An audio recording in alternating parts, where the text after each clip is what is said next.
કાલના વ્લોગમાં તમે જોયું કે મેં 2 પાર્સલ લઈને જોબ પર જવા નીકળી હતી. એક્સચેન્જ વાળું પાર્સલ છે એટલે મેં યાદ રાખીને ઉચકી લાવી હતી. હજુ તો પહોંચી જ એટલે પાર્સલ આવી બી ગયું. ત્યાર પછી એક બીજું પાર્સલ આવી ગયું, બહુ મોટું છે અને હવે ઘરે ગઈને જ ઓપન કરા. અત્યારે મેં કોઈ ઓપન કરવાનું છે નહીં. ત્યાર પછી આ સાડીની બ્લાઉઝ બનાવવા આપવા ગઈ. 1000 રૂપિયાની સાડી ને 800 રૂપિયાની બ્લાઉઝ. યાર આ સીવડાવવાનું કેટલું ભારી પડે એટલે મેં કઈ સીવડાવું જ નહીં. મેં બધું તૈયાર જ લેમ, પર હારા લગ્નમાં બધા નાટક કરવા પડે. ત્યાર પછી આપણું બીજું પાર્સલ આવી ગયું. આમાં શું આવેલું છે એ તો મને ખબર જ નહીં હતી. ઓપન કર્યું ત્યારે ખબર પડે કે ઓકે આવી ગયું છે. એટલા બધા પાર્સલ મંગાવીને બેહી રહેલી કે કયું પાર્સલ આવે કઈ ખબર નહીં પડે ને એટલી નોટિફિકેશન પડે, ઓટીપી એટલા બધા પડે. ચલો ખેર છોડો. આમાં છે એક બેંગલ્સ, ચોરસ બેંગલ મંગાવ્યા હતા. ગોળ તો બધા જ પહેરે. મેં કીધું ચાલ ચોરસ મંગાવવા દે, પણ જોઈને જ લાગ્યું કે હારા સાઈઝ મોટી લાગતી છે. પછી પહેરીને બી જોઈ લીધું, કન્ફર્મ થઈ ગયું કે ભાઈ એક સાઈઝ કમ જ મંગાવવા પડશે. સાઈઝ તો મેં સરખી જ મંગાવેલી, પણ આ જરાક મોટા એવા છે તો મેં એક્સચેન્જ માં નાખી દીધું છે. પછી બપોરે પાઉંભાજી ખાવાનું મન થયેલું હતું એટલે પછી મેં આવી ગઈ બાલાજી પાઉંભાજી. મારી અહીંયાની ફેવરેટ પાઉંભાજી. બિલ્લીમોરામાં બીજે સારી પાઉંભાજી ક્યાં મળે પ્લીઝ કમેન્ટ કરજો, કેમ કે મને ખબર નથી. મેં તો અહીંયાની જ ખાऊं. पार्सल लेके मैं निकल चुकी हूँ जॉब पे. फिर से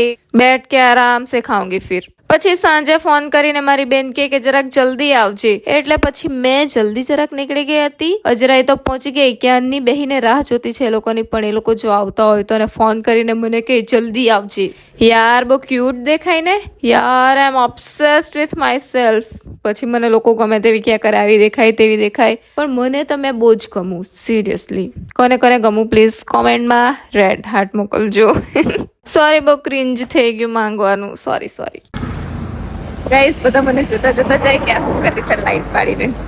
આ છે પેલું મોટું પાર્સલ, મનો ચનિયા ચોલી. આનો ઘાઘરો છે, સોરી એનું કહેવાય ચણિયો ઘાઘરો, ખબર નહીં જે હોય તે. એના હાથે બ્લાઉઝ પીસ બી છે અને હાથે દુપટ્ટો બી છે. દુપટ્ટો તો બહુ જ સુંદર છે, સેમી સ્ટીચ છે ને સીવડવા નાખવું પડશે. આ બંને અપેક્ષાનું જ છે. મેં ખાલી ફ્લેક્સ કરતી છે. ફ્લેક્સ નહીં, ખાલી તમને બતાવતી છે. કોઈને લિંક જોઈતી હોય તો કહેજો, બહુ જ સુંદર છે. તમે 100% લઈ શકો. મને તો આ દુપટ્ટો જ બહુ ગમ્યો. સિરિયસલી વાવ, જસ્ટ વાવ, કલર જ વાવ. ત્યાર પછી મેં જીમ જવાની હતી એટલે મારી મમ્મીએ બેસી ગઈ ચોટલો બનાવવા. પછી મેં હાથે હાથે કોફી બી પી લીધી. ગરમ ગરમ પેન તો છે લેંગે.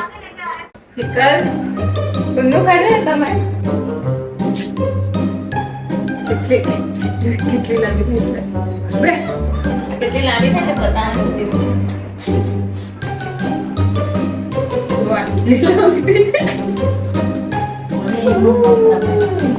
જીયાન બી લાગેલો છે કપડા જોવા.